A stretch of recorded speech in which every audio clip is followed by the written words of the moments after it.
Ready బులెటిన్లో breaking news చూస్తున్నాం. ప్రభుత్వ భూముల్లో ఆక్రమణలను తొలగించడం, చెరువులను రక్షించడం కోసం సీఎం రేవంత్ రెడ్డి హైడ్రాను కూడా తీసుకురావడం జరిగిందని కూడా చెప్పడం జరిగింది. ఇక ప్రభుత్వ భూముల్లో కూడా మనం తీసుకున్నట్లయితే ఈ సంస్థకు కమిషనర్ గా ఐపీఎస్ అధికారి ఏవీ రంగనాథ్ కూడా ఉన్నారు. ఇప్పుడు ఆయనకు మరో కీలక బాధ్యతను అప్పగించే యోచనలో తెలంగాణ సర్కార్ ఉన్నట్లు తెలుస్తోంది.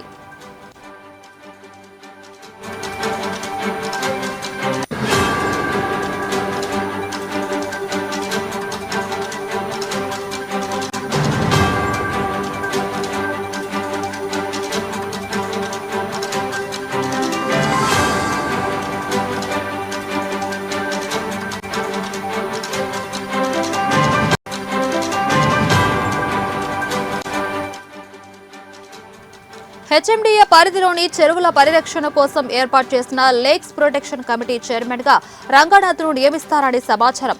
కాగా ఇప్పటి వరకు ఈ బాధ్యతను హెచ్ఎండిఏ కమిషనర్ నిర్వహిస్తున్నారు.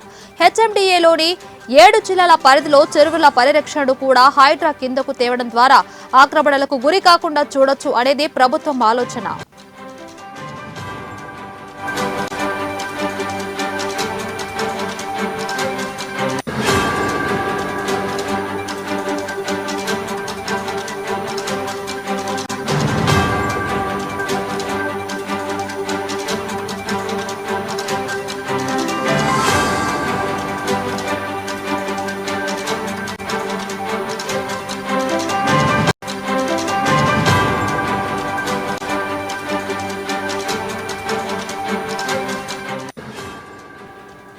ఇందులో భాగంగా హైడ్రాతో పాటు చెరువుల పరిరక్షణ కమిటీ బాధ్యతలను కూడా రంగనాథ్కే అప్పగించాలని నిర్ణయించినట్లు సమాచారం. దీనిపై త్వరలోనే ప్రభుత్వం నుంచి ప్రకటన వెలువడే అవకాశం ఉందని అధికార వర్గాలు చెబుతున్నాయి. మరోవైపు హెచ్ఎండిఏ పరిధిలో ఉన్న 7 జిల్లాల్లోని చెరువుల సర్వే, ఎఫ్టీఎల్ నిర్ధారణ నోటిఫికేషన్ వెంటనే పూర్తి చేయాలని కమిషనర్ సర్ఫరాజ్ కూడా అహ్మద్ ఆదేశించారు.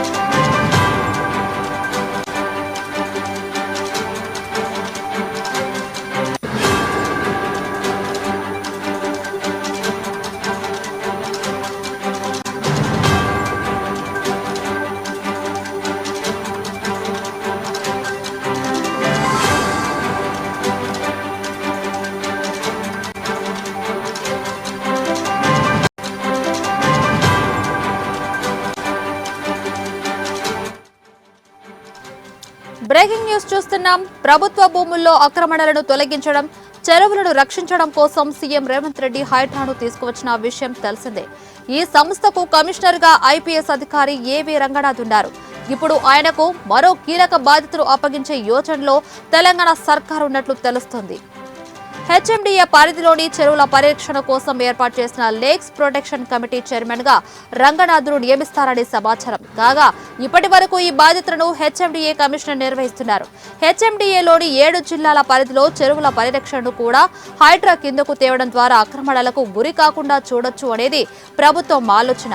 ఇందులో భాగంగా హైడ్రాతో పాటు చెరువుల పరిరక్షణ కమిటీ బాధ్యతలను కూడా రంగనాథ్కే అప్పగించాలని నిర్ణయించినట్లు సమాచారం.